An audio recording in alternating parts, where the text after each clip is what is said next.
Bonjour. Tout au long des chapitres qui suivent, je vous apprendrai à concevoir simplement et efficacement à l'aide d'Allplan. Nous construirons ce pavillon résidentiel en détaillant chaque étape. Je vous montrerai à cette occasion comment travailler avec Allplan de manière aussi efficace que possible, de l'importation du plan de situation jusqu'au plan terminé.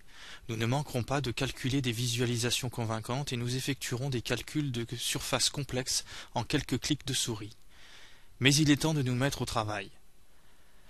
Nous allons commencer par lancer Allplan. J'exécute le programme en double-cliquant sur l'icône Allplan placée sur le bureau.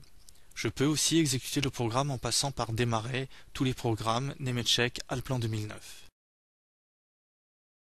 Au premier démarrage d'Allplan, c'est la configuration par défaut qui s'affiche. La configuration par défaut est la configuration palette.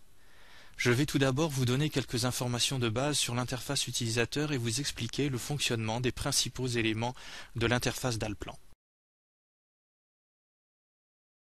La barre qui s'affiche en haut de l'écran est la barre des menus. Les barres d'outils s'affichent au-dessous. La barre d'outils affichée par exemple ici, sur la droite de l'écran, est la barre d'outils Édition. Vous pouvez bien entendu personnaliser la présentation de l'interface du programme. Vous pouvez détacher chacune des barres d'outils des bords de l'écran, puis les replacer à leur emplacement d'origine d'un double clic de la souris. Sous la barre d'outils Édition se trouve l'assistant filtre. L'assistant filtre est un outil extrêmement important. Il vous permet notamment d'isoler par filtrage certains types d'éléments de construction pour pouvoir les éditer séparément.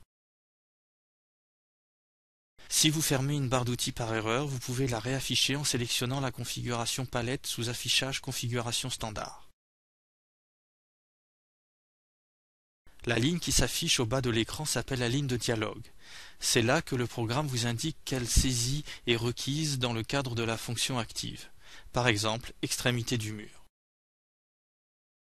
Une autre zone importante dans la partie inférieure de l'écran est la barre d'état, dans laquelle vous pouvez régler l'échelle à laquelle le dessin doit être représenté à l'écran. Les palettes s'affichent le long du bord gauche de l'écran.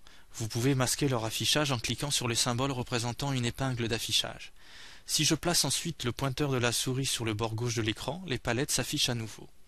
Les palettes permettent d'accéder rapidement à des fonctions importantes. En cliquant ici, je peux afficher les propriétés d'éléments donnés. Je peux par exemple changer la couleur de ligne d'un élément. Les assistants sont également très utiles et j'y aurai fréquemment recours tout au long de ce tutoriel. Les assistants me permettent d'accéder rapidement à des éléments de construction prédéfinis.